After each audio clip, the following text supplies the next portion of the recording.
देखिए आज एज से रिलेटेड दूसरा हम वीडियो बना रहे हैं, दूसरा क्लास ले रहे हैं, ध्यान से इसको देखिए। क्वेश्चन लिखा हुआ है बहुत आसानी से है कि ए तथा बी के वर्तमान आयु का अनुपात इतना है। 5 वर्ष पूर्व इनकी आयु का अनुपात कितना था? 1:3 था। कह रहा है 5 वर्ष बाद इनकी आयु का अनुपात क्या होगा। क्वेश्चन बहुत आसानी से है, लिखा हुआ है, यहाँ पे ऑप्शन भी दिया हुआ है। इसको दो मेथड से हम बता रहे हैं, ठीक है। क्वेश्चन तो समझ गए आप लोग। दो मेथड, एक है आपका कॉन्सेप्ट वाला मेथड, एक है ट्रिकी अप्रोच, ठीक है। तो कॉन्सेप्ट ये कहता है कि ए और बी का अनुपात है तो 1x और 2x वर्तमान आइए, वर्तमान में ए का x हो जाएगा, बी का कितना है 2x।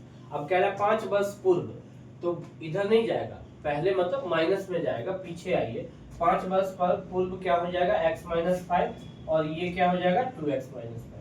5 साल बाद यहाँ कुछ घटना घटा रहा है क्वेश्चन में। क्या कह रहा है? 5 साल पूर्व ये अनुपात था, तो हमने अनुपात कर दिया और ये 1/3 कर दिया। अब इसको क्रॉस मल्टीप्लाई करेंगे, ये 3x - 15 हो गया और ये इतना। इसको सॉल्व किया, x का मान कितना निकल गया, ये बहुत आसानी से आप लोग निकाल सकते हैं, ठीक।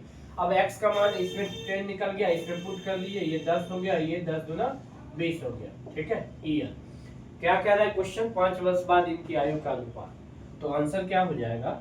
आंसर हो जाएगा 5 साल बाद, तो 10 है तो 10 + 5, और 5 साल बाद आगे बढ़ेगा और ये 20 है तो 20 + 5 मतलब 15/25 हो गया, और ये हो गया आंसर 3:5। ये आपका आंसर तुरंत निकल जाएगा। इस मेथड से भी आपको 1 मिनट से ज्यादा नहीं लगेगा, ये बन जाएगा। ये आंसर आपको तो दिख गया। अब हम इसका दूसरा मेथड बता रहे हैं, दिस इज सिंपल मेथड। अब हम कॉन्सेप्ट नहीं बल्कि ट्रिकी अप्रोच से चल रहे हैं। हमने बताया था यूनिटरी मेथड से लेके चलिए।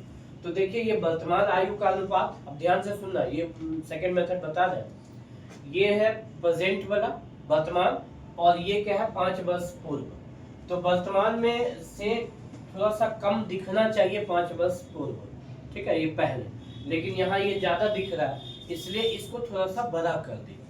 और बड़ा करने के लिए कभी 2 से कभी 3 से मल्टीप्लाई करना पड़ेगा। ये आप जब प्रैक्टिस करेंगे तुरंत पता चल जाएगा कि क्या। अभी तो 2 से मल्टीप्लाई करके देखो, 1:2 है तो ये कितना हो जाएगा, इसको 2 से मल्टीप्लाई करेंगे तो 2:4 हो जाएगा। अब ये वर्तमान अनुपात ये नहीं ये हुआ, ऐसा क्यों कर रहे हैं? क्योंकि इससे ये बड़ा दिखना चाहिए, क्योंकि ये 5 वर्ष पहले की कहानी है और ये वर्तमान, तो पहले वाला छोटा होना चाहिए।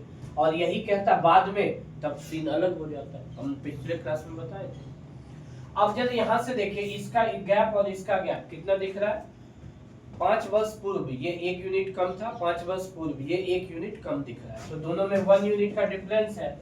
तो यही 1 यूनिट कितने साल पहले की घटना है? 5 वर्ष। तो वही 1 यूनिट हमने लिया 5 साल। जितना गैप दिख रहा है यूनिट में और जितना गैप दिख रहा है ईयर में, वही बराबर हो गया।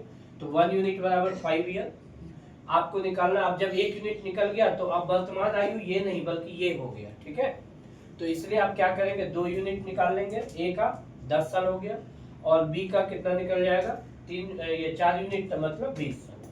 दोनों का तुरंत निकल गया, अब 5 साल बाद निकल दो, ठीक है।